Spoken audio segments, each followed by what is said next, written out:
ഹരേ കൃഷ്ണ. എല്ലാ ഭക്തജനങ്ങൾക്കും സ്വാഗതം. നമുക്ക് മഹാഭാരതം ചർച്ച തുടരാം. ഇന്നലെ ഒരുപാട് കാര്യങ്ങൾ നമ്മൾ ചർച്ച ചെയ്തു. ഭീമസേനൻ യക്ഷന്മാരുമായിട്ട് യുദ്ധം ചെയ്യുന്നത്, ഒരുപാട്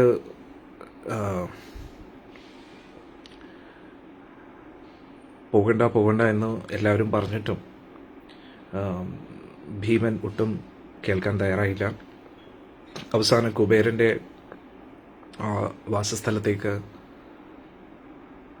ഭീമസേനൻ ചെല്ലുകയാണ്.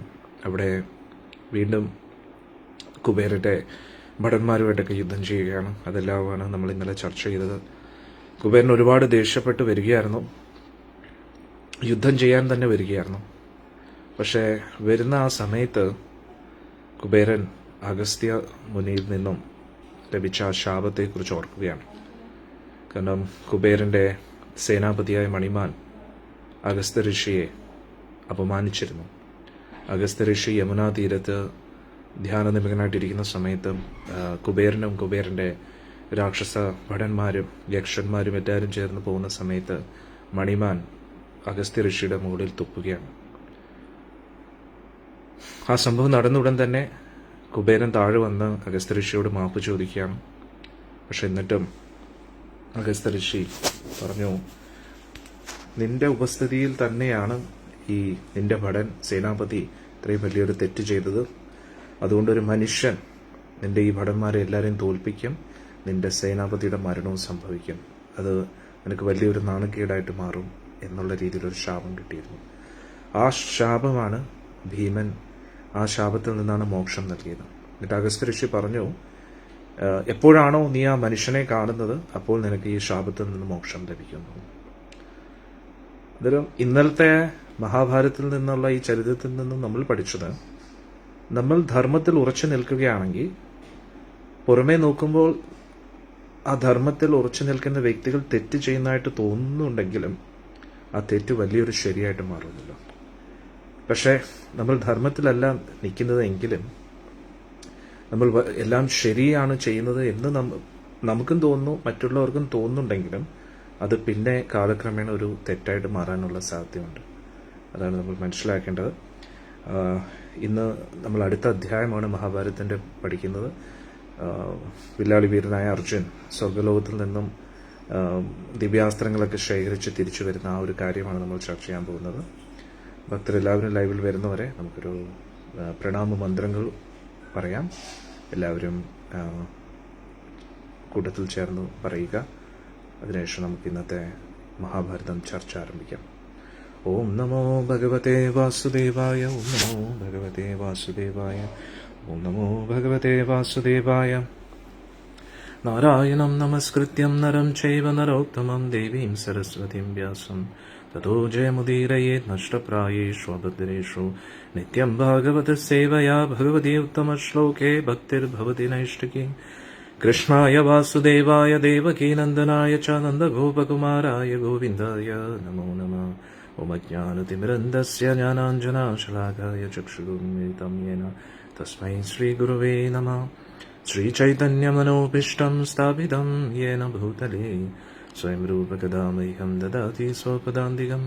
വന്ദേഹം ശ്രീഗുരോം ശ്രീയുതാപദകമലം ശ്രീഗുരും വൈഷ്ണവാംശ്ച ശ്രീരൂപം സാഗ്രജാതം സഹഗണ രഘുനാഥാന്വിതം തം സജീവം സാദ്വൈതം സാവധൂതം പരിജനാസഹിതം കൃഷ്ണചൈതന്യദേവം ശ്രീരാധാകൃഷ്ണപാദാൻ സഹഗണ ലളിതാ ശ്രീവിശാഖാന്വിതം ച. നമോ വിഷ്ണുപാദായ കൃഷ്ണപൃഷ്ഠായ ഭൂതലേ ശ്രീമതേ ജയപതാക സ്വാമിനിതി നാമിനി. നമാചാര്യപാദായ നിതായ കൃപപ്രദായിനി ഗൗരകഥാദാമദായ നഗരഗ്രാമധാരിണി. നമോ വിഷ്ണുപാദായ കൃഷ്ണപൃഷ്ഠായ ഭൂതലേ ശ്രീമതേ ഭക്തിവേദാന്ത സ്വാമിനിതി നാമിനി. നമസ്തേ സാരസ്വതി ദേവി ഗൗരവാണി പ്രചാരിണേ നിർവിശേഷ ശൂന്യവാദി പാശ്ചാത്യദേശധാരിണേ. നമോ മഹാവദന്യായ കൃഷ്ണപ്രേമപ്രദായിതേ കൃഷ്ണായ കൃഷ്ണചൈതന്യനാമിനേ ഗൗരത്വസേ നമഃ. പഞ്ചതത്വാത്മകം കൃഷ്ണം ഭക്തരൂപസ്വരൂപകം ഭക്താവതാരം ഭക്താഖ്യം നമാമി ഭക്തശക്തി. ഹേ കൃഷ്ണ കരുണാ സിന്ധോ ദീനബന്ധോ ജഗത്പദേ ഗോപേശ ഗോപികാ കാന്ത രാധാകാന്ത നമോസ്തുതേ. तप्तकाञ्चन गौराङ्गी राधे वृन्दावनेश्वरी वृषभानुसुते देवी प्रणमामि हरिप्रिये। जय श्री कृष्ण चैतन्य प्रभु नित्यानंद श्री अद्वैत गदाधर श्रीवासादि गौरभक्तवृंद। हरे कृष्ण कृष्ण कृष्ण हरे हरे, हरे राम राम राम हरे हरे। मूकं करोति वाचालं पङ्गुं लङ्घयते गिरिं, यत्कृपात्तमहं वन्दे श्रीगुरुं दीनतारिणं परमानन्दमाधवं श्रीचैतन्यमीश्वरं। हरि ओं तत्सत्। हरे कृष्ण।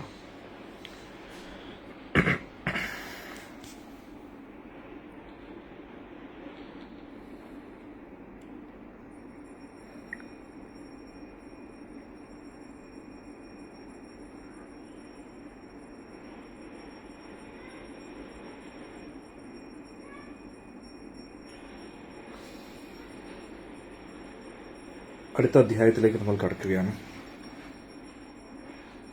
അർജുൻ ദിവ്യാസ്ത്രങ്ങൾ ശേഖരിച്ച് സ്വർഗലോകത്തിൽ നിന്നും തിരിച്ചു വരുന്ന ആ രംഗമാണ് നമ്മളിപ്പോൾ ചർച്ച ചെയ്യാൻ പോകുന്നത്. കഴിഞ്ഞ അധ്യായത്തിൽ നമ്മൾ പഠിച്ചത് ഭീമസേനൻ കുബേരൻ്റെ സൈനികരെ എങ്ങനെ തോൽപ്പിച്ചു, കുറേ പേരെ കൊന്നു, അല്ലേ? സേനാപതിയായ മണിമാനെ വരെ വധിച്ചു. കുബേരൻ വളരെ കുപിതനായിട്ട് വരികയായിരുന്നു. പക്ഷേ അഗസ്ത്യ ഋഷിയുടെ ആ ശാപത്തെക്കുറിച്ച് ഓർത്തപ്പോൾ കുബേരൻ ശാന്തനാവുകയാണ്, ഭീമനെ അനുഗ്രഹിക്കുകയും കൂടെ ചെയ്യുകയാണ്. ഇതുവരെയാണ് നമ്മൾ ഇന്നലെ പഠിച്ചത്. ഇനി അടുത്ത അധ്യായത്തിലേക്കാണ്. എന്നിട്ട് കുബേരൻ പോയ സമയത്തിന് യക്ഷന്മാരോട് പറഞ്ഞു, പാണ്ഡവർ ഇവിടെ തന്നെ താമസിക്കട്ടെ കുറച്ച് ദിവസങ്ങൾ, അവർക്ക് വേണ്ടുന്ന എല്ലാ കാര്യങ്ങളും നിങ്ങൾ തയ്യാറാക്കി കൊടുക്കുക എന്ന് ബാക്കിയുള്ള യക്ഷന്മാരോടൊക്കെ പറഞ്ഞു.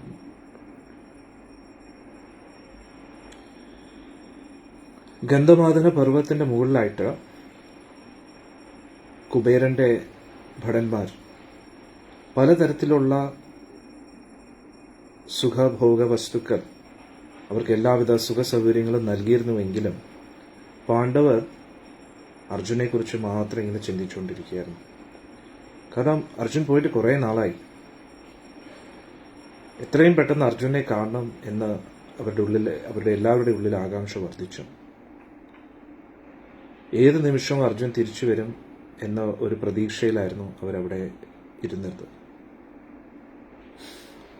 പാണ്ഡവർ 4 പേരും അവിടെയായിരുന്നു.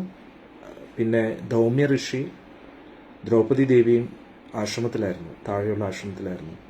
അങ്ങനെ യക്ഷന്മാർ അവരെയും അവിടെ കൊണ്ടുവരികയാണ്. പാണ്ഡവരുടെ അടുത്ത് എത്തിച്ചു. അർജുൻ തിരിച്ചെത്തുമ്പോൾ ഉടൻ തന്നെ അവർക്കും അർജുനെ കാണാൻ പറ്റുമല്ലോ എന്നുദ്ദേശിച്ചിട്ട്. അങ്ങനെ യക്ഷന്മാരുമായിട്ടുള്ള യുദ്ധം കഴിഞ്ഞ് 7 ദിവസമായി. 7-ാം ദിവസം കഴിഞ്ഞപ്പോൾ ബാക്കിയുള്ള 4 പാണ്ഡവന്മാരും ആകാശത്തിൽ നിന്നും നല്ല തേജസ്വിയായിട്ടുള്ള ഒരു രഥം വരുന്നതായിട്ട് കണ്ടു. അത് ഇന്ദ്രന്റെ രഥമായിരുന്നു. അത് പർവ്വതത്തിന്റെ മുകൾ ഭാഗത്തോട്ട് വരുന്നതായിട്ട് കണ്ടു.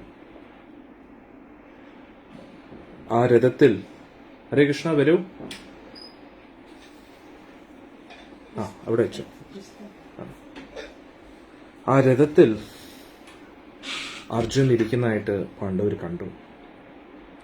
നല്ല തിളക്കമുള്ള പട്ടുവസ്ത്രം ധരിച്ചിരിക്കുകയാണ് അർജുൻ. പലതരത്തിലുള്ള ആഭരണങ്ങളും ദിവ്യ പുഷ്പങ്ങൾ കൊണ്ട് നിർമ്മിച്ച മാലയും ധരിച്ചിരിക്കുന്നു അർജുൻ. എന്നിട്ട് ശിരസിൽ നല്ല തിളക്കമുള്ള ഒരു കിരീടവും ധരിച്ചിരിക്കുകയാണ്. പാണ്ഡവരെല്ലാം അർജുനെ കണ്ടുടൻ തന്നെ ഒരുപാട് സന്തോഷിച്ചു. അർജുനെ സ്വാഗതം ചെയ്യാനായിട്ട് എല്ലാവരും കാത്തു നിൽക്കുകയാണ്. അർജുനെ ഈ രഥത്തിൽ കണ്ടപ്പോൾ ഒരുപാട് സന്തോഷം വർദ്ധിച്ചു. ഈ രഥത്തെ ഓടിക്കുന്നത് 10,000 കുതിരകളായിരുന്നു. എന്നാലോചിച്ചു, 10,000 കുതിരകളാണ് ആ രഥത്തെ ഓടിക്കുന്നത്. അങ്ങനെ ആ ഭൂമിയിൽ നിന്നു ആ രഥം. അർജുൻ ആ രഥത്തിൽ നിന്ന് ഇറങ്ങി ധൗമ്യ ഋഷിയുടെ പാദം തൊട്ട് നമസ്കരിച്ചു. പിന്നെ യുധിഷ്ഠിരന്റെ പാദം തൊട്ട് നമസ്കരിച്ചു. ഭീമസേനന്റെ പാദം തൊട്ട് നമസ്കരിച്ചു. അതിനുശേഷം 2 സഹോദരന്മാരും നകുല സഹദേവന്മാര് അർജുന്റെ മുമ്പിൽ കൈകൂപ്പി നിന്നു. എന്നിട്ട് ദ്രൗപദിയെയും സ്നേഹത്തോടെ 2 വാക്കുകൾ പറഞ്ഞ് ദ്രൗപദിയും സന്തോഷിപ്പിച്ചു. എന്നിട്ട് ദ്രൗപദിക്ക് അമൂല്യമായിട്ടുള്ള കുറേ രത്നങ്ങൾ പതിപ്പിച്ച ആഭരണങ്ങൾ ഉപഹാരമായിട്ട് കൊടുത്തു. സൂര്യന്റെ രശ്മിയെ പോലെ നല്ല തിളക്കമുള്ള കുറേ ആഭരണങ്ങൾ ദ്രൗപദി ദേവിക്ക് സമ്മാനമായിട്ട് കൊടുത്തു. ഇതെല്ലാം ദേവേന്ദ്രൻ അർജുൻ്റെ കൊടുത്തതായിരുന്നു. യുധിഷ്ഠിരൻ മാതലി ദേവേന്ദ്രന്റെ സാരഥിയാണ്. മാതലിയെ നമസ്കരിച്ചു, ആരാധിച്ചു. ദേവേന്ദ്രന് തത്തുല്യമായിട്ടുള്ള എല്ലാ ആദരവും മാതലിക്ക് കൊടുത്തു. എന്നിട്ട് യുധിഷ്ഠിര മഹാരാജ് ചോദിച്ചു, ദേവേന്ദ്രൻ എങ്ങനെ സുഖമായിട്ടിരിക്കുന്നു, ദേവന്മാരെല്ലാവരും സുഖമായിട്ടിരിക്കുകയാണെന്നൊക്കെ. മാതലിയും ഒരുപാട് സ്നേഹത്തോടു കൂടി പാണ്ഡവരോടുകൂടി സംസാരിച്ചു. ഒരു അച്ഛൻ എങ്ങനെയാണോ മക്കളോട് സംസാരിക്കുന്നത് അതേപോലെ തന്നെ. അതിനുശേഷം രഥത്തിൽ കയറി നേരെ അമരാവതിയിലേക്ക് പോയി. അർജുൻ എല്ലാ സഹോദരന്മാരുടെയും നടുക്കിരിക്കുകയായിരുന്നു. എന്നിട്ട് അർജുനോട് അവരെല്ലാവരും പല ചോദിക്കുകയാണ് അവിടെ എന്തൊക്കെയാണ് നടന്നതെന്നൊക്കെ. അന്നേരം അവിടെ നടന്ന ഓരോരോ കാര്യങ്ങളും വിശദമായിട്ട് അർജുൻ പറഞ്ഞു കൊടുക്കുകയാണ്. ആദ്യം ദേവേന്ദ്രനെ ഒരു ബ്രാഹ്മണനായിട്ട് കണ്ടതിനെ കുറിച്ച് പറഞ്ഞു. പിന്നെ രണ്ടാമത് പറഞ്ഞു ദേവേന്ദ്രനിൽ നിന്ന് എല്ലാവിധ ദിവ്യാസ്ത്രങ്ങളും ലഭിച്ചതിന് ശേഷം ദക്ഷിണ ചോദിച്ചിരുന്നു ദേവേന്ദ്രൻ. അന്നേരം ദേവേന്ദ്രൻ പറഞ്ഞു, ത്രിലോകങ്ങളിൽ നിനക്ക് അസാധ്യമായിട്ട് ഒന്നുമില്ല. നീ എല്ലാവിധ ദിവ്യാസ്ത്രങ്ങളും കരസ്ഥമാക്കിയിരിക്കുകയാണ്. അതുകൊണ്ട് യുദ്ധക്കളത്തിൽ നിന്നെ വെല്ലാൻ ആരുമില്ല. ഞാൻ ആഗ്രഹിക്കുന്ന നീ എൻ്റെ ശത്രുക്കളെ നീ സംഹരിക്കണമെന്നാണ് ഞാൻ ആഗ്രഹിക്കുന്നത്. ദാനവന്മാരുടെ, അതായത് രാക്ഷസന്മാരുടെ ഒരു വിഭാഗമുണ്ട്, നിവാത കവചകന്മാർ. അവർ സമുദ്രത്തിൻ്റെ ഏറ്റവും ഉള്ളിലായിട്ട് വലിയ ശക്തമായിട്ടുള്ള കോട്ടകൾ നിർമ്മിച്ച് അതിൻ്റെ ഉള്ളിൽ താമസിക്കുകയാണ്. ആ നിവാത കവചകന്മാർ എന്ന് പറയുന്ന ആ രാക്ഷസന്മാരെ നീ വധിക്കുകയാണെങ്കിൽ അത് നീ എന്നോട് ചെയ്യുന്ന വലിയൊരു സഹായമായിരിക്കും എന്ന് ദേവേന്ദ്രൻ പറഞ്ഞു. എന്നിട്ട് ദേവേന്ദ്രൻ അർജുനോട് സ്വന്തം രഥം കൊണ്ടുപോകാൻ പറഞ്ഞു, അതായത് ദേവേന്ദ്രൻ്റെ രഥം. എന്നിട്ട് ശക്തമായിട്ടുള്ള ഒരു കവചവും കൊടുത്തു. എന്നിട്ട് ശിരസിൽ ഒരു കിരീടവും വെച്ചിട്ട് പറഞ്ഞു, നീ ജയിക്കട്ടെ എന്ന് പറഞ്ഞിട്ട്. എല്ലാവിധ ദേവന്മാരുടെ അനുഗ്രഹം ലഭിച്ചു അർജുന്. എന്നിട്ട് അർജുൻ ആ രഥത്തിൽ കയറി യാത്ര ആരംഭിച്ചു. ആ യാത്ര തുടങ്ങിയ ആ നിമിഷം തന്നെ, അതേ സമയത്ത് തന്നെ ദേവന്മാർ അർജുന് ദേവദത്തം എന്ന് പറയുന്ന ശംഖ് സമ്മാനമായിട്ട് കൊടുത്തു. ആ ഒരു ദേവദത്തം എന്ന ശംഖിന്റെ ആ ശബ്ദം കേട്ടുകഴിഞ്ഞാൽ ശത്രുക്കളുടെ എല്ലാ ധൈര്യവും പോകും. മാതലി സ്വയം ആ രഥത്തെ ഓട്ടിച്ചു. എന്നിട്ട് അധികം താമസിക്കാതെ തന്നെ സമുദ്രത്തിന്റെ ഉള്ളിലേക്ക് പ്രവേശിച്ചു. അർജുൻ ആ സമുദ്രത്തെക്കുറിച്ച് സഹോദരന്മാർക്ക് വർണ്ണിച്ചു കൊടുക്കുകയാണ്, എങ്ങനെയായിരുന്നു ആ സമുദ്രം എന്ന്.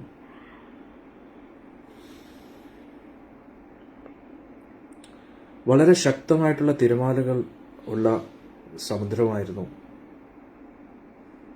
വലിയ വലിയ കുന്നുകൾ തിരമാലകളായിട്ട് ഇങ്ങനെ ഒഴുകുന്നതായിട്ടാണ് തോന്നിയത്.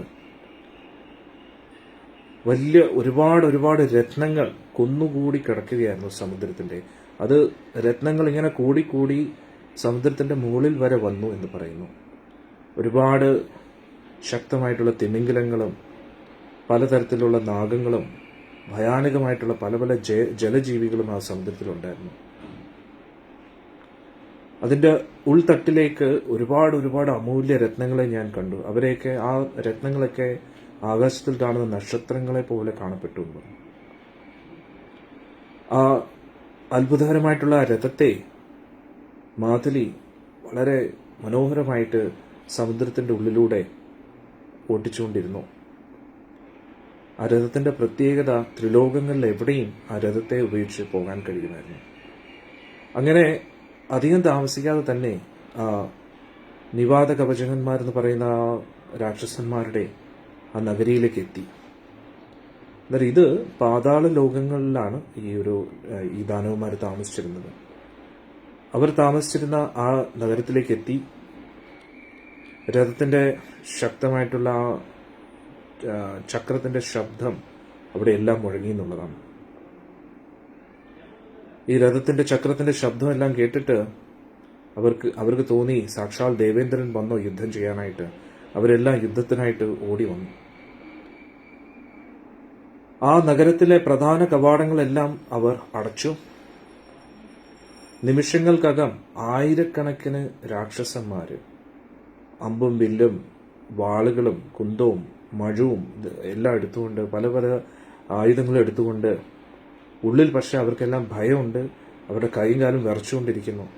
പക്ഷെ എന്നിട്ടും അവർ എങ്ങനെയെങ്കിലും ദേവേന്ദ്രനെ കൊല്ലണം എന്നുള്ള ആ ഒരു മനസ്സോടുകൂടി, കൂട്ടത്തോടുകൂടി അർജുനെ ആക്രമിക്കാനായിട്ട് വന്നു. ഉടൻ തന്നെ അർജുൻ എന്ത് ചെയ്തു? ദേവദത്തം എന്ന് പറയുന്ന ആ ശംഖ് എടുത്ത് ഊതി. ആ ശബ്ദം കേട്ടുടൻ തന്നെ ഒരുപാട് ജീവജാലങ്ങൾ ഓടി ഒളിച്ചു എന്നുള്ളതാണ്. ആ ശംഖനാഥം കേട്ടിട്ട് നിവാത കവചകന്മാർ എന്ന് പറയുന്ന ആ വിഭാഗം രാക്ഷസന്മാര് 10,000 കണക്കില് കൂട്ടത്തോടു കൂടി അർജുനെ ആക്രമിക്കാനായിട്ട് വന്നു. അവരെല്ലാം ശക്തമായിട്ടുള്ള കവചങ്ങൾ ധരിച്ചിട്ടുണ്ടായിരുന്നു. അവരുടെ എല്ലാ ആയുധങ്ങളും എടുത്ത് പലതരത്തിലുള്ള മനോഹരമായിട്ടുള്ള ആഭരണങ്ങളും അവർ ധരിച്ചിരുന്നു. മാതലി വളരെ മനോഹരമായിട്ട് ആ അസുരന്മാരുടെ ഇടയിൽ കൂടെ രഥം ഓടിച്ചുകൊണ്ടേയിരുന്നു. എന്നിട്ട് അർജുൻ പറയുന്നു, മാതലി വളരെ വേഗതയിൽ രഥം ഓടിച്ചു. ആ വേഗത കാരണം എനിക്ക് പല പ്രാവശ്യവും കാണാൻ കഴിഞ്ഞില്ല ആരെവിടേക്കാണ് നിൽക്കുന്നത്. അത്രയ്ക്ക് വേഗതയിലായിരുന്നു രഥം ഓടിച്ചതെന്ന്. എന്റെ ശത്രുക്കളായിട്ട് നിന്നിരുന്ന ദാനവന്മാർ പലതരത്തിലുള്ള വിചിത്രമായിട്ടുള്ള വാദ്യ ഉപകരണങ്ങൾ വായിച്ചു. അത് ആ ശബ്ദം കേൾക്കുന്ന ആരുടെയും സമനില തെറ്റിപ്പോവും. ആ രീതിയിലുള്ള വാദ്യ ഉപകരണങ്ങൾ വായിച്ചു എന്ന് പറയുന്നു.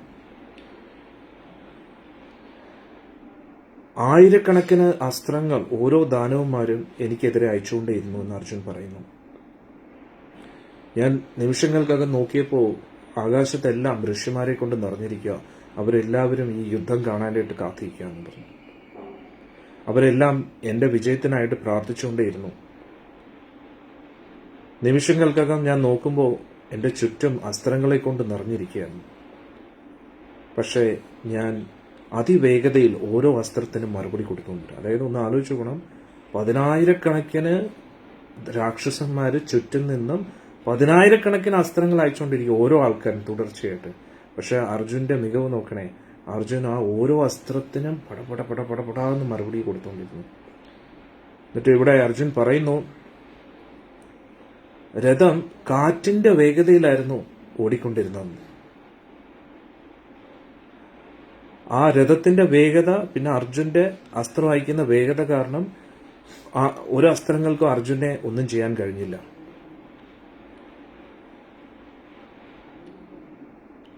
എന്നിട്ട് ഇതിന്റെ ഇടയിൽ അർജുൻ അവരുടെ അസ്ത്രങ്ങളെ തടയുക മാത്രമല്ല, അസ്ത്രങ്ങൾ ഉപയോഗിച്ച് ഓരോരോ രാക്ഷസന്മാരെയും വധിക്കാൻ തുടങ്ങി.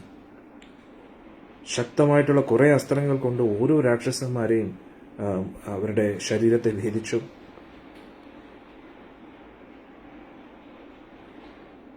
എന്നിട്ട് മാതലി അതിവേഗതയിൽ രഥത്തെ ഓട്ടിച്ചു. എന്നിട്ട് 10,000 കുതിരകളാണ് ഈ രഥത്തെ ഓട്ടിച്ചുകൊണ്ടിരിക്കുന്നത്. എന്നിട്ട് ആ കുതിരകളുടെ വേഗതയിൽ ചവിട്ടി ആ കുതിരകൾ തന്നെ ചവിട്ടി കുറെ അസുരന്മാരെ കൊന്നു.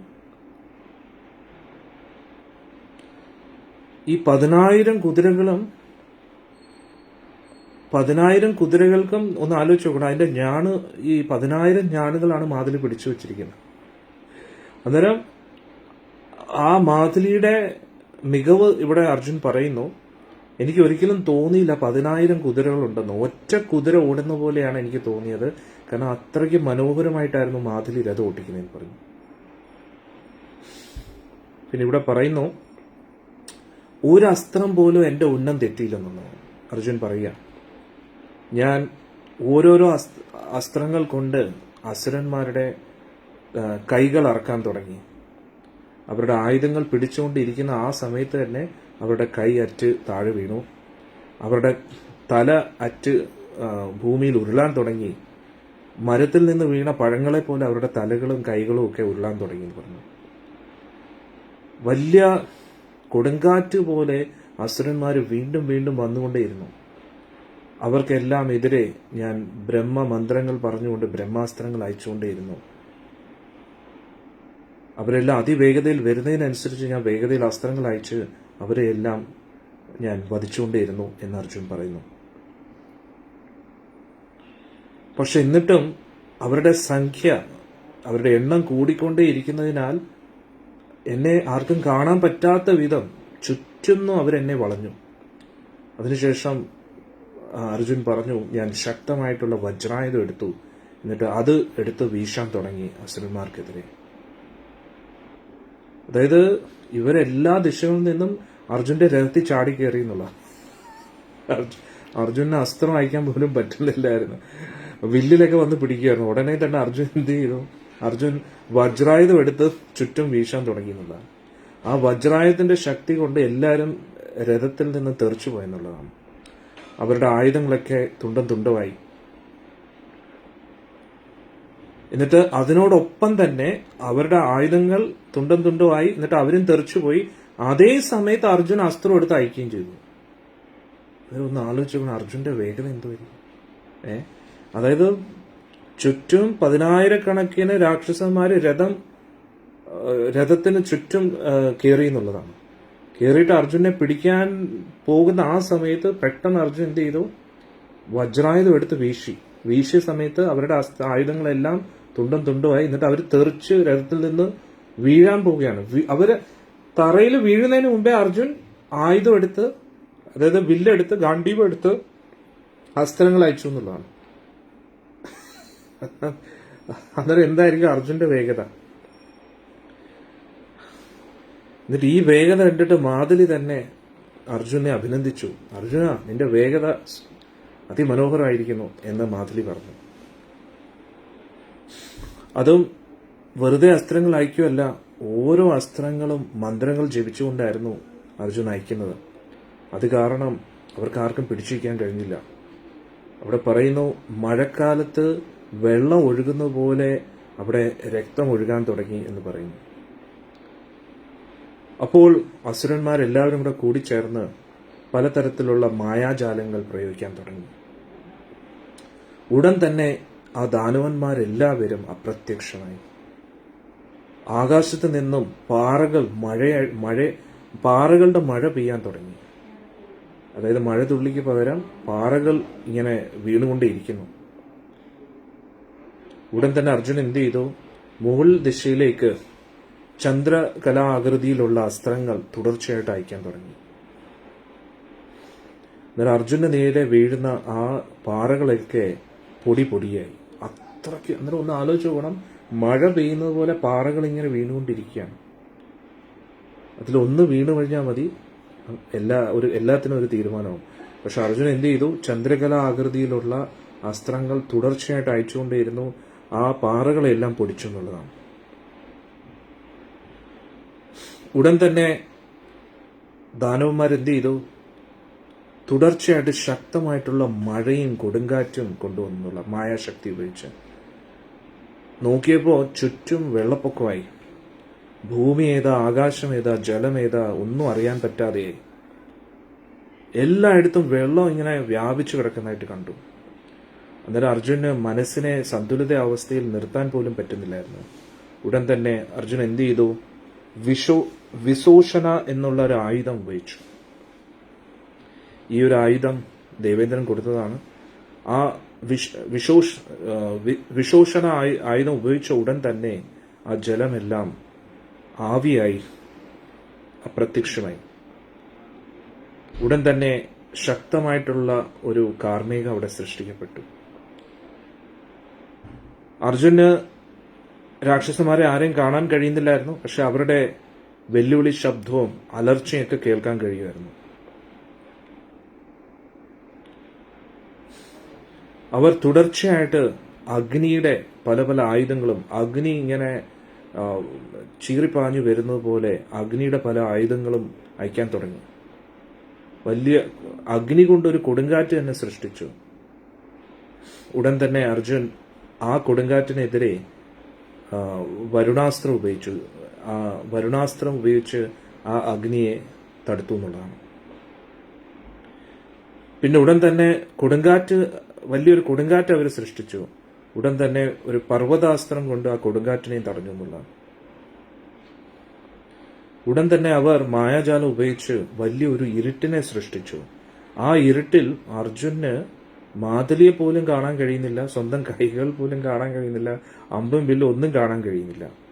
എന്നിട്ട് അവിടുന്ന് ഇവിടുന്നുമൊക്കെ ഇരുമ്പിന്റെ ദണ്ട് അർജുന് നേരെ വീഴുന്നതിന്റെ ശബ്ദം, ചീറിപ്പാഞ്ഞു വരുന്നതായിട്ടുള്ള ശബ്ദം കേൾക്കാൻ കഴിയുമായിരുന്നു. അവരെല്ലാം അലറിക്കൊണ്ട് എല്ലാ ദിശകളിൽ നിന്നും ഇരുമ്പിന്റെ ദണ്ടുകൾ എറിയാൻ തുടങ്ങിയതല്ല.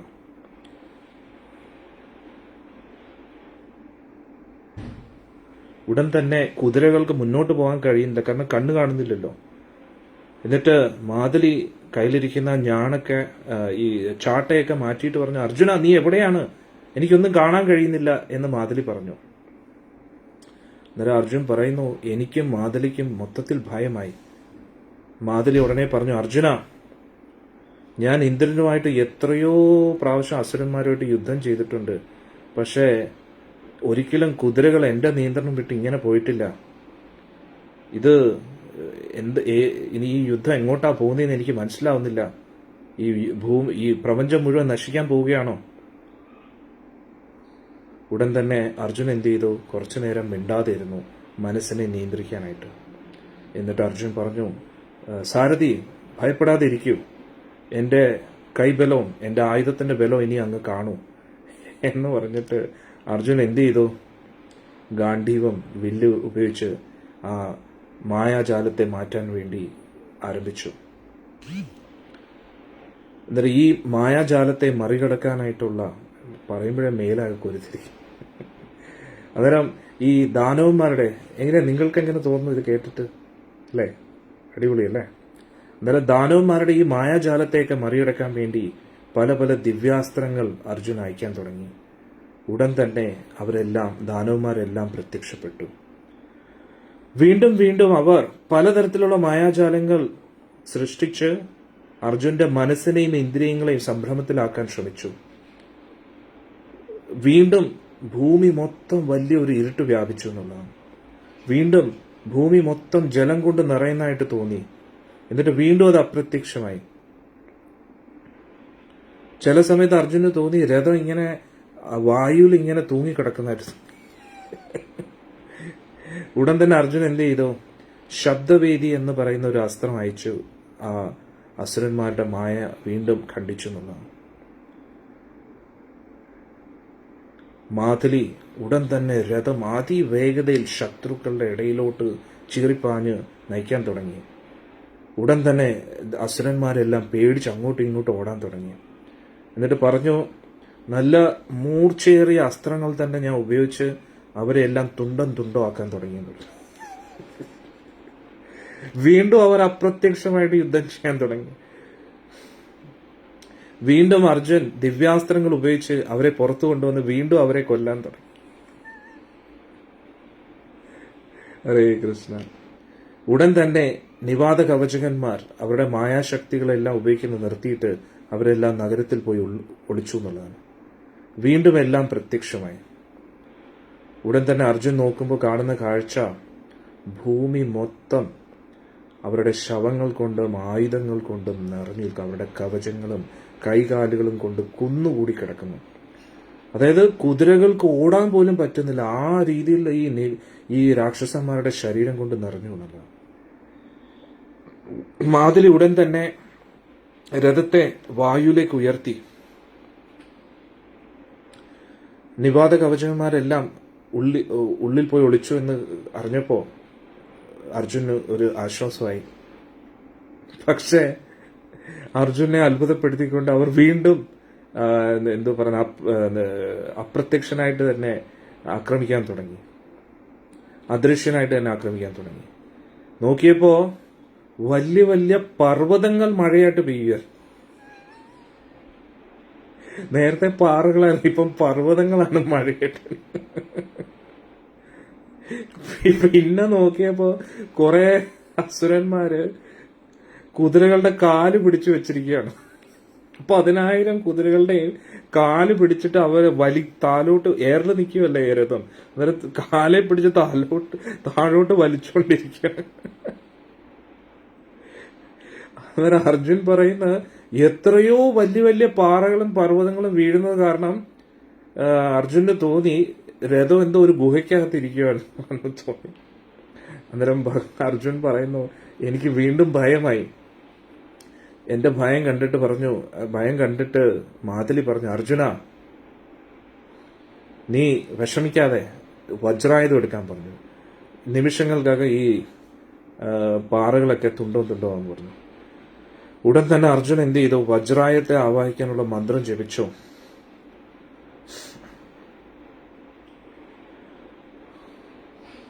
നിമിഷങ്ങൾക്കകം ആ അസ്ത്രങ്ങൾ ആ ചുറ്റുമുള്ള പാറക്കഷ്ണങ്ങളെയൊക്കെ തുണ്ടുമാക്കി പൊടിയാക്കി എന്നുള്ളതാണ്. എന്നിട്ട് ആ വജ്രായുധം കാരണം അസുരന്മാരുടെ മായാശക്തികളും അപ്രത്യക്ഷമായി. എന്നിട്ട് അവരെല്ലാം മുകളിൽ ആകാശത്ത് നിന്ന് താഴോട്ട് വീഴ്ത്തി. അവരെല്ലാം വലിയ പാറകൾ വീഴുന്നത് പോലെ താഴെ വന്ന് വീഴുകയായിരുന്നു.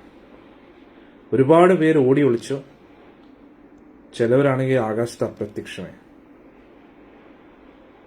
അർജുന് മനസ്സിലായി എല്ലാ അസുരന്മാരെയും അർജുൻ തോൽപ്പിച്ചു എന്ന്. എന്നിട്ട് അർജുൻ പറഞ്ഞു, ഇനി നമുക്ക് ആ നഗരത്തിന്റെ ഉള്ളിലേക്ക് പ്രവേശിക്കാം. എന്നിട്ട് ഇതെല്ലാം കണ്ടിട്ട് മാധുരിയാണെങ്കിൽ വലിയ അത്ഭുതപ്പെട്ടിട്ട് പറയാണ്, ഇത്രയും ഒരു വീരസാഹസ യുദ്ധം ഞാൻ ദേവന്മാരിൽ പോലും കണ്ടിട്ടില്ല. ഈ ഒരു നിവാത കവചകന്മാരെന്ന് പറഞ്ഞാൽ ദേവേന്ദ്രന് പോലും അസാധ്യമാണ് തോൽപ്പിക്കാൻ. എല്ലാ ദേവന്മാരും ഒത്തൊരുമിച്ച് യുദ്ധം ചെയ്താൽ പോലും ഇവരെ തോൽപ്പിക്കാൻ കഴിയില്ല. അങ്ങനെ മാതലി അർജുനെ പുകഴ്ത്തുകയാണ്. മാതലി രഥം ആ നഗരത്തിന്റെ ഉള്ളിലേക്ക് കൊണ്ടുപോയി. എന്നിട്ട് അർജുൻ പറയാം, ഞാൻ ആ യുദ്ധത്തെക്കുറിച്ച് ഇപ്പോഴും ചിന്തിച്ചുകൊണ്ടിരിക്കുകയായിരുന്നു. ഇവിടെ പറയുന്നു, ലക്ഷക്കണക്കിന് ദാനവന്മാർ വന്നിരുന്നു. ഓരോ ദാനവന്മാരും വലിയ വലിയ പർവ്വതം പോലെ വലിപ്പമുള്ള ശരീരമാണ്. അവരെല്ലാം അവിടെ ഭൂമിയിൽ വീണ് കിടക്കുകയാണ്. ഞാനോ മാതലിക്കോ ചെറിയൊരു മുറിവ് പോലും ഏറ്റില്ലെന്ന് പറഞ്ഞു. എന്നിട്ട് അർജുൻ പിന്നെ അത്ഭുതപ്പെട്ടിട്ട് പറയുകയാണ്, ഇത് വലിയൊരു അത്ഭുതം തന്നെയായിരുന്നു. എന്നിട്ട് അർജുൻ പറയാണ്, ഇത് എൻ്റെ ശക്തിയല്ല, എൻ്റെ പ്രിയപ്പെട്ട എൻ്റെ കൃഷ്ണന്റെ ശക്തി. കാരണം അർജുൻ ഇവിടെ പറയുന്നു, ദേവന്മാരെല്ലാരും ഒത്തൊരുമിച്ച് ശ്രമിച്ചിട്ട് പോലും തോൽപ്പിക്കാൻ പറ്റാത്ത ഇത്രയും മഹാശക്തനായിട്ടുള്ള രാക്ഷസന്മാരെ അർജുൻ പറയുന്നു, ഓരോ രാക്ഷസനും വലിയ വലിയ പർവ്വതത്തെ പോലെ ബലവാനാണ്. അവരെല്ലാം ഇങ്ങനെ വീണ് കിടക്കുന്നു. എന്നിട്ട് അർജുൻ പറയുന്നു, എനിക്കോ മാതിലിക്കോ ചെറിയൊരു മുറിവ് പോലും ഏറ്റില്ലെന്ന് പറഞ്ഞു, ചെറിയൊരു പോറൽ പോലും ഏറ്റില്ല. എന്നിട്ട് അർജുൻ പറയുന്നു, ഇത് വലിയൊരു അത്ഭുതം തന്നെ, ഒരു സംശയമില്ല, ഇത് എൻ്റെ പ്രിയപ്പെട്ട കേശവന്റെ കാരുണ്യമാണെന്ന്. എന്നിട്ട് അർജുൻ പറയുന്നു, ആ ദാനവന്മാരുടെ നിവാത കവചകന്മാരുടെ ആ ഒരു നഗരിയിലേക്ക് അർജുൻ പ്രവേശിച്ചു. അവിടെ ആയിരക്കണക്കിന് സ്ത്രീകൾ കരയുന്നതായിട്ട് കണ്ടു. ഈ രഥം മുന്നോട്ട് പോകുന്നതിനനുസരിച്ച് അവർ ഭയപ്പെട്ട് പുറമോട്ട് പിന്മാറി. ആ രഥത്തിന്റെ ശബ്ദം കേട്ടിട്ട് അവർക്കെല്ലാം ഭയം തോന്നി. നിമിഷങ്ങൾക്കകം അവർ അവരുടെ അന്തപുരിയിലേക്ക് പോയി ഒളിക്കുന്നതായിട്ട് കണ്ടു. എന്നിട്ട് തീർച്ചയായിട്ടും വീര അർജുൻ കി ജയ്. അന്നേരം ഇവിടെ അർജുൻ ആ കൊട്ടാരത്തിന്റെ വൈഭവമൊക്കെ കണ്ടിട്ട് മാതലിയെടുത്ത് പറയുകയാണ്, ഇത് അമരാവതിയെക്കാട്ടിയും വലിയ വൈഭവമാണല്ലോ, ഇവിടെ വലിയ ഐശ്വര്യമാണ്, എന്തുകൊണ്ടാണ് ദേവന്മാർ ഇവിടെ താമസിക്കാത്തത്? ഉടൻ തന്നെ മാതലി പറഞ്ഞു, ഈ നഗരം യഥാർത്ഥത്തിൽ ദേവേന്ദ്രന്റെ വസതിയായിരുന്നു. പക്ഷേ അസുരന്മാർ ഇത് പിടിച്ചടക്കി. ആ ബ്രഹ്മദേവനെ പ്രീതിപ്പെടുത്താനായി തപസ് ചെയ്തിട്ട് ആ തപോബലത്തിന്റെ ബലത്തിൽ ദേവേന്ദ്രനെ ഇവിടുന്ന് പുറത്താക്കി.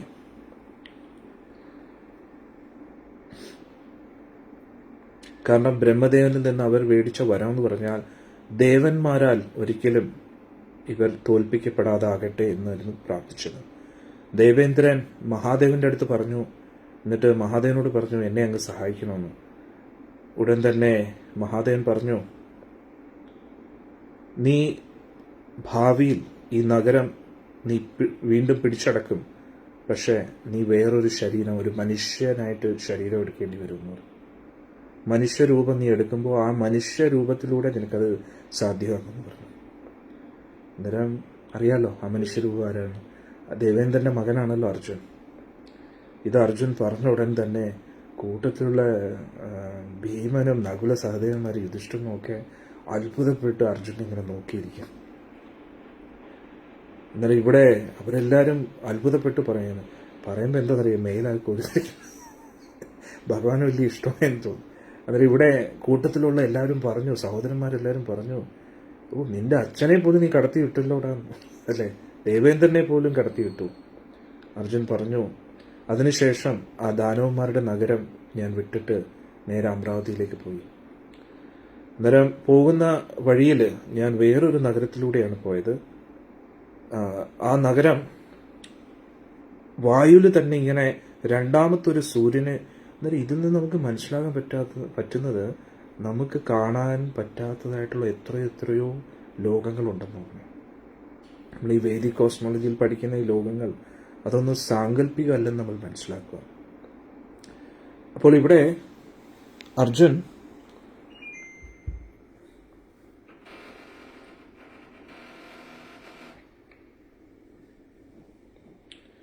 ആ ദാനവന്മാരുടെ ആ കൊട്ടാരം വിട്ടിട്ട് അടുത്ത ഒരു നഗരം കാണുകയാണ്. ആ നഗരമാണെങ്കിൽ വായുവിൽ തന്നെ നിൽക്കുകയാണ്. രണ്ടാമതൊരു സൂര്യനെ പോലെ ഉദിച്ചു നിൽക്കുകയാണ്. അവിടെ നോക്കിയപ്പോൾ ഒരുപാട് വൃക്ഷങ്ങളുണ്ട്. ആ വൃക്ഷങ്ങളെല്ലാം രത്നങ്ങൾ കൊണ്ട് നിർമ്മിച്ച വൃക്ഷങ്ങളാണ്. അതായത് എന്തു പറയുന്നേ, വജ്രത്തിന്റെ ഒരു മരം, അങ്ങനെ തന്നെ പുഷ്യരാഗത്തിന്റെ ഒരു, വൈദൂര്യത്തിന്റെ ഒരു മരം, അങ്ങനെ ഓരോരോ രത്നങ്ങളുടെയും മരമാണ്. അതെല്ലാം കണ്ടു. അതിലെല്ലാം അതിന്റെ കൊമ്പുകളൊക്കെ സ്വർണം കൊണ്ട് നിർമ്മിച്ചതും പല പല കൊട്ടാരങ്ങളും അവിടെ ആർക്കും ഒരിക്കലും അതിക്രമിച്ച് കയറാൻ കഴിയാത്ത 4 ശക്തമായിട്ടുള്ള കവാടങ്ങളും കണ്ടു. അതെല്ലാം അസംഖ്യം രത്നങ്ങളെ കൊണ്ട് അലങ്കരിച്ചിരിക്കുകയാണ്. എന്നിട്ട് അർജുൻ പറഞ്ഞു, ഞാൻ ഇങ്ങനെ ഒരു കാഴ്ച ഒരിക്കലും കണ്ടിട്ടില്ലെന്ന്. എന്നിട്ട് മാതലി പറഞ്ഞു, ഇത് കലകന്യന്മാരെന്ന് പറയുന്ന ദൈത്യന്മാര്, കാലകന്യകന്മാരെന്ന് പറഞ്ഞ ഏറ്റവും ഭയാനകരമായിട്ടുള്ള ദൈത്യന്മാരുടെ സ്ഥലമാണെന്ന് പറഞ്ഞു. നേരത്തെ ഇതിന്റെ പേര് ഹിരണ്യപുരം എന്ന് പറയുന്ന സ്ഥലമായിരുന്നു.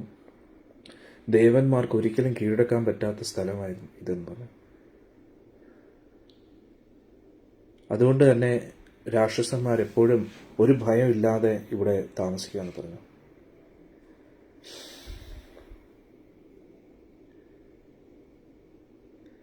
എന്നിട്ട് മാതലി പറഞ്ഞു, ഈ കാലകന്യകന്മാര് ബ്രഹ്മദേവന്റെ വിധിപ്രകാരം മരിക്കേണ്ടവരാണ്. അതുകൊണ്ട് നീ ഇവരെയും വധിക്കേണ്ടതായിട്ടുണ്ട്. അത് ഇപ്പോൾ ഒരു യുദ്ധം കഴിഞ്ഞിട്ട് വന്നതേ ഉള്ളൂ. അത് കഴിഞ്ഞിട്ട് നേരെ കാലകന്യകന്മാരുടെ ആ ഒരു നഗരിയിലേക്കാണ് പോകുന്നത്. എന്നിട്ട് പറഞ്ഞു, ബ്രഹ്മദേവൻ ആഗ്രഹിക്കുന്നു നീ ഇവരെയും വധിക്കാനായിട്ട്. ഉടൻ തന്നെ അർജുൻ പറഞ്ഞു, ഇപ്പം തന്നെ നമുക്ക് അങ്ങോട്ട് പോകാമെന്ന് പറഞ്ഞു.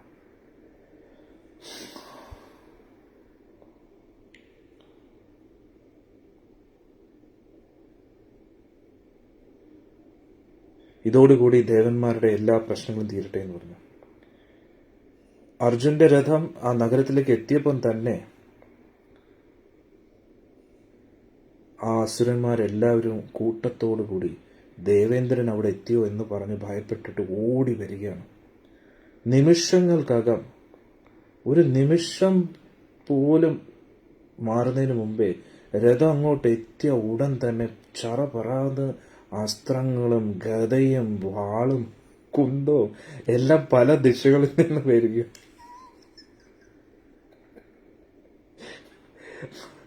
രഥം അങ്ങോട്ട് എത്തിയതുള്ളൂ, എന്ന് പറഞ്ഞിട്ട് ഇങ്ങനെ അസ്ത്രങ്ങളും ആയുധങ്ങളും എല്ലാം ഇങ്ങനെ വന്നുകൊണ്ടിരിക്കുക. അന്നേരം ഇവിടെ പറയുന്നു, ആ ഓരോ ആയുധങ്ങൾക്കെതിരെയും ഞാൻ എന്റെ ഗാന്ഡീവം വെച്ച് യുദ്ധം ചെയ്തു എന്ന് പറഞ്ഞു. ഓരോ ആയുധത്തെയും ഖണ്ഡിച്ചു എന്നുള്ളതാണ്. എന്നിട്ട് പറയുന്നു, അവിടെയും മാധുലി വളരെ വേഗതയിൽ രഥം ഓട്ടിച്ചു. ആ രഥത്തിന്റെ വേഗത കണ്ടിട്ട് ദൈത്യന്മാരെല്ലാവരും അത്ഭുതപ്പെട്ടു എന്നുള്ളതാണ്. എന്നിട്ട് അതായത് അർജുന്റെ രഥം ഇങ്ങനെ വരികയാണ്.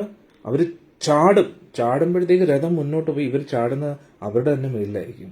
അത് ആയുധം എടുത്ത് അർജുനെ അറ്റാക്ക് ചെയ്യാനായിട്ട് ചാടുന്നതായിരിക്കും. പക്ഷെ ചാടി വീഴുന്നതിന് മുമ്പേ രഥം പോയിരിക്കും. അവരെ തന്നെ വെട്ടാൻ തുടങ്ങി എന്നുള്ളതാണ്.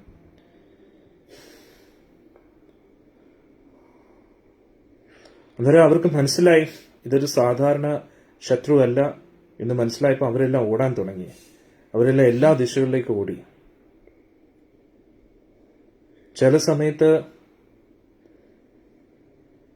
അവർ ആകാശത്തിൽ കാണപ്പെട്ടു, ചില സമയത്ത് സമുദ്രത്തിന്റെ അടിയിൽ കാണപ്പെട്ടു, എന്നിട്ട് ചില സമയത്ത് ഒറ്റയടിക്ക് അപ്രത്യക്ഷമായി, എന്നിട്ട് ചില സമയത്ത് എല്ലാവരും കൂടെ ഒന്നിച്ച് കൺമുന്നിൽ നിൽക്കുന്നതായിട്ടും കാണപ്പെട്ടു.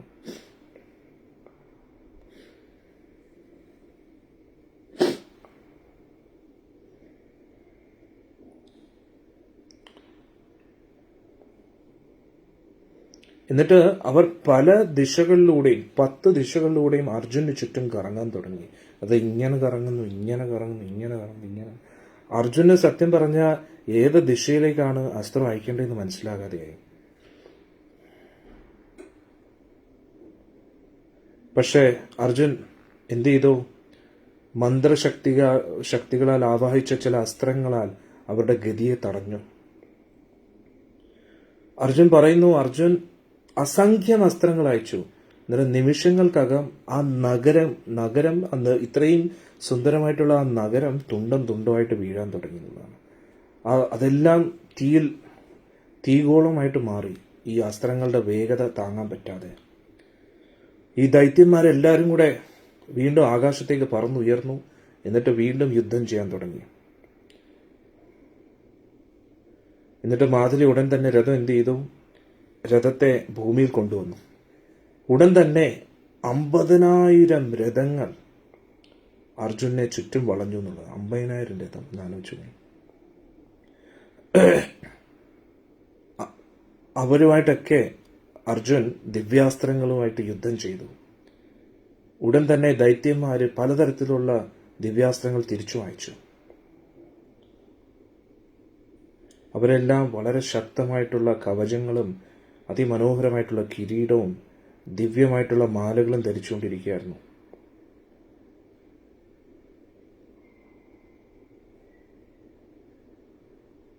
എന്നിട്ട് പറയുന്നു, അവരെ കാണാൻ തന്നെ അതിമനോഹരമായിട്ടുള്ള കാഴ്ചയായിരുന്നു. ചില നിമിഷങ്ങളിൽ എന്റെ ശ്രദ്ധ അവരുടെ ആ വേഷത്തിന്റെ ഭംഗിയിൽ ആകർഷിതരായി പോയി എന്ന് അർജുൻ പറയും. എത്ര ഡീറ്റെയിൽ ആയിട്ടാണ് അർജുൻ പറയുന്നത് നോക്കണേ. അവരുടെ ആ വേഷത്തിന്റെ ഭംഗി കണ്ടിട്ട് ഞാൻ ചിലപ്പോൾ യുദ്ധത്തിൽ നിന്ന് എന്റെ ശ്രദ്ധ മാറിയിട്ടുണ്ടെന്ന് പറഞ്ഞു. എന്നിട്ട് പറഞ്ഞു, ഞാൻ പല രീതിയിലും അവരെ കീഴ്പ്പെടുത്താൻ നോക്കി, പക്ഷെ ഇവര് നിവാദ കവചകന്മാരെ കാട്ടിയും വളരെ മഹാശക്തന്മാരായിരുന്നു എന്ന് പറയുന്നു. അവരുടെ ആയുധങ്ങളൊക്കെ എന്നെ ഒരുപാട് ബുദ്ധിമുട്ടിച്ചു.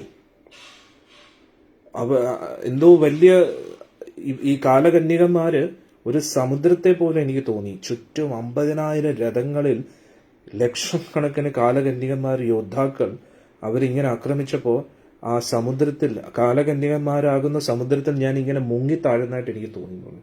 അത്രയ്ക്ക് അതായത് അർജുനെ കാണാൻ കഴിയില്ല, അത്രയ്ക്ക് അവരുടെ അസ്ത്രങ്ങളിൽ അർജുനൻ മൂടിക്കിടക്കുകയായിരുന്നു പറഞ്ഞു. അർജുൻ ആ അസ്ത്രങ്ങളെല്ലാം തടുക്കുന്നുണ്ടെങ്കിലും തുടർച്ചയായിട്ട് അസ്ത്രങ്ങൾ വന്നുകൊണ്ടേയിരിക്കും. അതായത് അർജുൻ ഒരു നിമിഷം അശ്രദ്ധനായി കഴിഞ്ഞാൽ അർജുൻ തുണ്ടമായിട്ട് വീഴും. തുണ്ടമായിട്ട് അവിടെ വീഴും അർജുൻ. ഒരു നിമിഷം പോലും ആലോചിക്കാൻ സമയമില്ലെന്നുള്ളതാണ്. അത്രയ്ക്ക് വേഗതയിൽ അർജുൻ ഇങ്ങനെ യുദ്ധം ചെയ്തുകൊണ്ടേയിരിക്കുക എന്നുള്ളതാണ്. ഒരു നിമിഷം തെറ്റിക്കഴിഞ്ഞാൽ തീർന്നു, അർജുനെ പിന്നെ കാണാൻ കഴിയില്ല. അത്രയ്ക്ക് കാലകന്യകന്മാരെന്ന് പറഞ്ഞ രാക്ഷസന്മാർ യുദ്ധം ചെയ്തുകൊണ്ടിരിക്കുകയാണ്.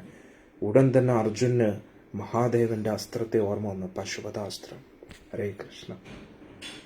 ഉടൻ തന്നെ എന്ത് ചെയ്തു? ധൈര്യത്തെ സംഭരിച്ച് അർജുൻ എന്ത് ചെയ്തു? ആ പശുപതാസ്ത്രത്തെ ആവാഹിച്ചു. ആ തൃക്കണ്ണുകളോട് കൂടിയുള്ള ഒരു വ്യക്തിയാണ്. അതായത് സുദർശന ചക്രം എങ്ങനെയാണ് ഒരു വ്യക്തി, അതേപോലെ പശുപതാസ്ത്രം ഒരു വ്യക്തിയാണ്, ഒരു രൂപമാണത്. ഉടൻ തന്നെ ഒരു ദേവനാണ് ആ പശുപതാസ്ത്രം, മഹാദേവന്റെ. ഉടൻ തന്നെ മഹാദേവന്റെ ആ മന്ത്രങ്ങൾ ഉരുവിട്ടുകൊണ്ട് പശുപതാസ്ത്രത്തെ ആവാഹിച്ചു. ഉടൻ തന്നെ എന്തായാലും ഈ അസ്ത്രം ലഭിച്ചിരുന്നു അല്ലെ, അർജുൻ ആദ്യമായിട്ടാണ് ഉപയോഗിക്കുന്നത്. ആ മന്ത്രങ്ങൾ ഉരുവിട്ട ഉടൻ തന്നെ 3 തലകളും 9 കണ്ണുകളും 6 കൈകളോടും കൂടി, മുടിയാണെങ്കിൽ അഗ്നിയുടെ മുടി, അങ്ങനെ ഒരു ഭീകര രൂപം അർജുന്റെ മുമ്പിൽ നിൽക്കുകയാണ്. എന്നിട്ട് ആ പശുപതാസ്ത്രത്തിന്റെ വസ്ത്രം എന്ന് പറഞ്ഞു കഴിഞ്ഞാൽ നാഗങ്ങളാണ്. നാഗങ്ങളുടെ വസ്ത്രമാണ് ധരിച്ചിരിക്കുന്നത്. എന്നിട്ട് ആ നാഗങ്ങൾ ഇങ്ങനെ നാക്കിങ്ങനെ നീട്ടിക്കൊണ്ടേയിരിക്കുക. നാഗങ്ങൾ എങ്ങനെയാണ് അതേപോലെ തന്നെ വിഷം ചീറ്റിക്കൊണ്ടിരിക്കുകയാണ്. എന്നിട്ട് അർജുൻ പറയുന്നു, ആ അസ്ത്രത്തിന്റെ രൂപം കണ്ടിട്ട് ഞാൻ പോലെ ഭയപ്പെട്ടു. പക്ഷെ ആ ഭയത്തെയൊക്കെ നിയന്ത്രിച്ച് മഹാദേവന്റെ തന്നെ വേറൊരു രൂപമാണ് പശുപതാസ്ത്രം. എന്നിട്ട് ആ മഹാദേവനെ മനസ്സിൽ ധ്യാനിച്ചുകൊണ്ട് നമസ്കരിച്ചു. എന്നിട്ട് ആ രുദ്രാസ്ത്രം എന്ന് ഇതിനെ പറയും, ആ അസ്ത്രത്തെ ഗാണ്ഡീവത്തിൽ ആവാഹിച്ചു. എന്നിട്ട് മന്ത്രങ്ങളെ തുടർച്ചയായിട്ട് ഉരുവിട്ടുകൊണ്ട് ദൈത്യന്മാർക്ക് ഇറങ്ങും ഒറ്റ എറിയാൻ. ഉടൻ തന്നെ അർജുന് ചുറ്റും, അർജുന്റെ ഗാണ്ഡീവത്തിൽ നിന്നും അസംഖ്യം ദിവ്യാസ്ത്രങ്ങൾ ചീറിപ്പാഞ്ഞു പോയി ദൈത്യന്മാർക്കെതിരെ. ചില അസ്ത്രങ്ങൾ സിംഹത്തിന്റെ രൂപത്തിൽ പോയി, ചില അസ്ത്രങ്ങൾ പുലിയുടെ രൂപത്തിൽ, ചില അസ്ത്രങ്ങൾ കരടിയുടെ രൂപത്തിൽ, ചില അസ്ത്രങ്ങൾ പോത്തിന്റെ രൂപത്തിൽ, പല അസ്ത്രങ്ങൾ നാഗരൂപത്തിലും, ചിലവർ ആനയുടെ രൂപത്തിൽ, കാളയുടെ രൂപത്തിൽ, പൂച്ചകളുടെ രൂപത്തിൽ. പിന്നെ അതേ അസ്ത്രത്തിൽ നിന്നും അസംഖ്യം ഭൂതപ്രേതങ്ങൾ, ഗുഹ്യകന്മാര്, യക്ഷന്മാര്, പിശാചുകൾ, ഭൂതപ്രേതാദികൾ, ഇതെല്ലാം ദൈത്യന്മാർക്കെതിരെ ഗർജിച്ചു കൊണ്ടങ്ങ് പോയെന്നുള്ളൂ. നിമിഷങ്ങൾക്കകം വലിയ ഒരു യുദ്ധമായിരുന്നു ഈ രുദ്രാസ്ത്രവും ദൈത്യന്മാരുമായിട്ട് നടന്നത്. ഇതും കൂടാതെ തുടർച്ചയായിട്ട് അർജുൻ അഗ്നിഗോളം കൊണ്ട് നിർമ്മിച്ച അസ്ത്രങ്ങൾ അയച്ചുകൊണ്ടേയിരുന്നു. ദൈത്യന്മാരെല്ലാം തുണ്ടം തുണ്ടമായി. അഥവാ ആരെങ്കിലും രക്ഷപ്പെട്ടിട്ടുണ്ടെങ്കിൽ അവരെല്ലാം ഓടി രക്ഷപ്പെട്ടെന്നുള്ളതാണ്. ഉടൻ തന്നെ അർജുന് മനസ്സിലായി, ഈ ഒരു ജയം എനിക്ക് ആ രുദ്രാസ്ത്രം കൊണ്ട് മാത്രമാണ് ലഭിച്ചത് എന്ന് ഓർത്ത് മനസ്സാൽ മഹാദേവനെ ധ്യാനിച്ചു. ഹര ഹർ മഹാദേവ് കീ ജയ. ഉടൻ തന്നെ മാതിലി ഒരുപാട് അർജുനെ അഭിനന്ദിച്ചു. എന്നിട്ട് നേരെ അമരാവതിയിലേക്ക് പോയി. ഇതെല്ലാം ഈ ദേവേന്ദ്രൻ കേട്ടപ്പോൾ ദേവേന്ദ്രന് രോമാഞ്ചം കൊണ്ട് ഇരിക്കാൻ പറ്റാതെ തുള്ളിച്ചാടുകയായിരുന്നു ദേവേന്ദ്രൻ. ഒരുപാട് സന്തോഷമായി. എന്നിട്ട് ദേവേന്ദ്രന് അനുഗ്രഹിച്ചു, എത്ര വലിയ ശക്തമായിട്ടുള്ള എതിരാളികൾ നിനക്കെതിരെ വന്നാലും നീ എപ്പോഴും ശാന്തഹൃദയനായിട്ട് യുദ്ധം ചെയ്യാൻ കഴിയട്ടെ എന്ന്. ആർക്കും നിന്നെ ടെൻഷൻ അടിപ്പിക്കാൻ പറ്റാതെ ആകട്ടെ എന്നൊരു അനുഗ്രഹം ദേവേന്ദ്രൻ കൊടുക്കുകയാണ്. എന്നിട്ട് ഒരിക്കലും നിന്റെ ഉന്നം തെറ്റാതെ ഇരിക്കട്ടെ എന്നൊരു അനുഗ്രഹം കൂടെ കൊടുത്തു. നിന്റെ അസ്ത്രങ്ങൾക്ക് ഒരിക്കലും ഉന്നം തെറ്റത്തില്ല എന്നൊരു അനുഗ്രഹവും കൂടെ അവിടെ ദേവേന്ദ്രൻ അനുഗ്രഹം കൊടുക്കുകയാണ്. എന്നിട്ട് ദേവേന്ദ്രൻ പറഞ്ഞു, ദാനവന്മാരോ ദൈത്യന്മാരോ നാഗലോകവാസികൾക്കോ ഗന്ധർവന്മാർക്കോ സുവർണകന്മാർക്കോ യക്ഷന്മാർക്കോ ആർക്കും നിന്നെ ഒരിക്കലും യുദ്ധത്തിൽ തോൽപ്പിക്കാൻ കഴിയില്ലെന്ന്. എന്നിട്ട് പറഞ്ഞു, നീ യുദ്ധത്തിൽ ജയിക്കും. ഈ യുദ്ധത്തിൽ ജയിച്ച ഈ സാമ്രാജ്യം നീ നിന്റെ ജ്യേഷ്ഠനായ യുധിഷ്ഠിരനെ ഏൽപ്പിക്കുമെന്ന് പറഞ്ഞു. എന്നിട്ട് ഒരു അസ്ത്രത്തിനും ഒരിക്കലും തുളച്ച് നശിപ്പിക്കാൻ പറ്റാത്ത അജയമായിട്ടുള്ളൊരു കവചം കൊടുത്തു എന്നുള്ളതാണ്. എന്നിട്ട് ആ കവചമാണ് ഞാൻ ഇപ്പോൾ ഇട്ടുകൊണ്ടിരിക്കുന്നത്. എന്നിട്ട് ഈ കിരീടം എനിക്ക് നൽകിയിരിക്കുക എന്ന് പറഞ്ഞു. അതുകൂടാതെ ദേവദത്വം എന്ന് പറയുന്ന ശംഖ് എന്നേക്കുമായിട്ട് എനിക്ക് വേണ്ടി നൽകിയിരിക്കുകയാണ്.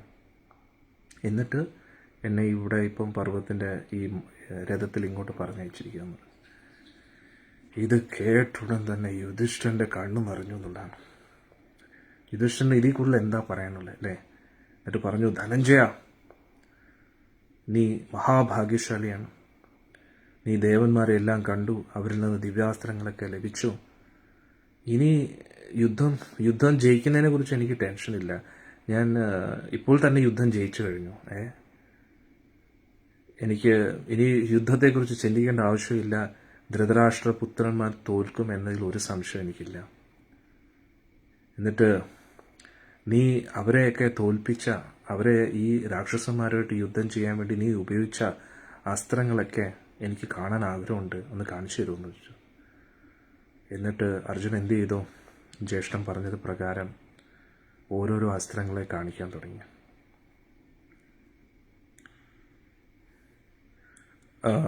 ഭൂമിയെ തന്നെ രഥമായിട്ട് സങ്കല്പിച്ചുകൊണ്ട് വീരപാണ്ഡവനായ അർജുൻ ഗാണ്ഡീവത്തെ പിടിച്ചുകൊണ്ട് ഓരോരോ അസ്ത്രങ്ങളുടെ മന്ത്രങ്ങൾ ഉരുവിട്ടു.